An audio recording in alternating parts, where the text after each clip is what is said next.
வந்தாச்சு, கர்த்தர் என்னோடு கூட இருக்கிறேன், உன்னோடு இருக்கிறேன் என்று சொல்லிவிட்டார். அந்த வார்த்தை என் செவி கேட்டது, என் செவிக்கு அது எட்டினது, என் செவிக்குள்ள அது போனது.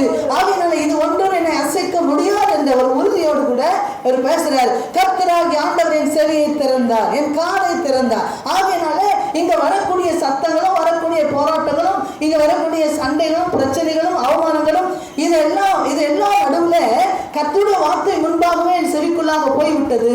ஆகையினால இது எதுவும் எனக்கு நான் எதிர்த்து போராட வேண்டியது இல்லை, எதிர்த்து பேச வேண்டியது இல்லை. என் கர்த்தர் எனக்கு முன்கூட்டியே சொல்லிவிட்டார். இப்போ அந்த வார்த்தை உள்ள போனதுனால இவன் அவ்வளவு தைரியமா என்ன சொல்றாரு, தைரியமா சொல்ற, கர்த்தராகி ஆண்டவர் செவியை திறந்துருக்கார். நல்ல வேலை, முன்னக்கூட்டி எனக்கு தெரிஞ்சு போச்சு யுத்தம் வருது, நல்ல வேலை.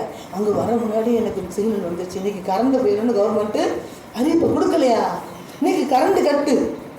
ஐயா இப்போ கவர்மெண்ட் சொல்லலையே, ஒன்றும் போடலையோ, பேப்பரில் போடலையோ, சொல்லலையோ அப்படின்னு கேட்போம். செய்தி தெரிஞ்சால் என்ன செய்வோம், நமக்கு முன்னக்கூட்டியே செய்தி வந்துட்டுன்னா பரவாயில்ல, இன்னைக்கு கரண்ட் கட்டால் எல்லாம் நம்ம வேலையெல்லாம் சரி பண்ணி வச்சுக்கிட்டோம், எல்லாம் பண்ணிவிடும், ஆயத்தமாக இருக்கும். என்ன அது போல ஏசாயா சொல்றாரு, கர்த்தராகி ஆண்டவர் என் செவியை திறந்தா.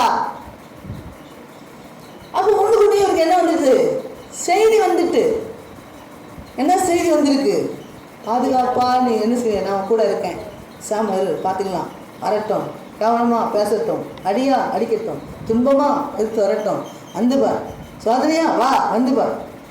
ஏன்னா கர்த்தர் காது திறந்துட்டாரு.